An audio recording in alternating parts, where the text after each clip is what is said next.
Halo semuanya, pada kesempatan kali ini saya akan mencoba menjawab pertanyaan lagi nih dari teman kita. Pertanyaannya adalah apa saja dokumen gula aren selain halal gitu ya. Jadi begini, kalau masalah dokumen, mungkin kalau halal itu lebih ke sertifikasi ya. Jadi untuk sertifikasi gula aren itu sebetulnya banyak sekali, luas sekali gitu ya. Dan balik lagi kepada target market kita sebetulnya kalau masalah sertifikasi. Dan semua itu tergantung target market kita gitu ya. Jadi begini penjelasannya, mungkin singkatnya begini ya.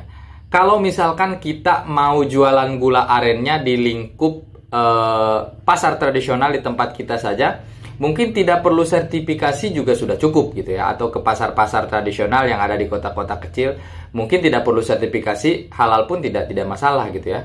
Karena memang ada beberapa yang tidak membutuhkan sertifikasi.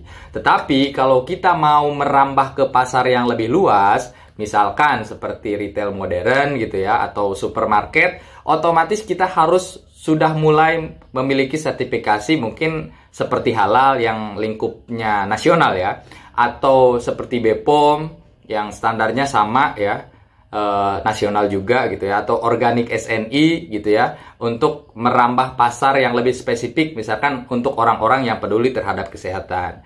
Jadi balik lagi, kalau masalah sertifikasi memang luas sekali ya, banyak sekali standar-standar yang ada, sertifikasi yang ada, dan itu semua balik lagi terhadap target market yang kita incar ya, atau target market yang kita kejar gitu ya. Kalau seperti yang saya tadi katakan, bahwa kalau misalkan kita mau target marketnya pasar tradisional, ya nggak perlu sertifikasi juga bisa. Kemudian kalau mau meningkat lagi ke pasar retail modern, ya harus minimal sertifikasi halal lah, dan BPOM gitu ya, standar-standar. Kemudian ada organik SNI. Nah selanjutnya, kalau misalkan kita mau jadi partner industri besar, biasanya kalau industri besar itu akan cenderung memilih supplier yang sertifikasinya lebih lengkap. Contohnya apa? Contohnya seperti HACCP, kemudian ISO. ISO kan banyak banget ya, ada ISO berapa gitu ya, jenis-jenisnya. Dan itu semua kalau kita dapat dipenuhi, otomatis si pabrik besar yang menjadi mitra kita akan lebih percaya dan pasti akan lebih memilih kita dibandingkan dengan supplier yang lain itu gitu ya. Pentingnya sertifikasi.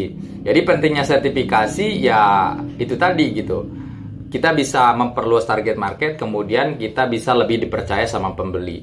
Nah, kalau misalkan ruang lingkupnya mau pasar global atau ekspor, otomatis kita harus lebih memperlengkap lagi, mempersiapkan gitu ya. Meskipun memang tidak semua pembeli di luar negeri detail sama sertifikasi, tetapi alangkah baiknya jika dipersiapkan gitu. Mungkin seperti kalau kami ada namanya sertifikasi organik yang internasional. Dulu pertama kali kita pakai USDA sama JAS, kemudian selanjutnya kita pakai yang Europe, terus ada juga yang Kanada gitu ya.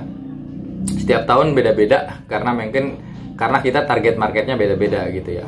Seperti itu. Jadi kalau masalah sertifikasi banyak sekali ya. Kalau selain halal banyak sekali, ada BPOM, ada organik SNI, organik internasional, HACCP, kemudian ISO. Pokoknya masih banyak lagi gitu ya. Dan itu tergantung kita target marketnya kemana dan sertifikasi yang dibutuhkan apa, seperti itu ya. Jadi kurang lebih seperti itu jawabannya. Terima kasih, semoga video ini bermanfaat. Wassalamualaikum warahmatullahi wabarakatuh.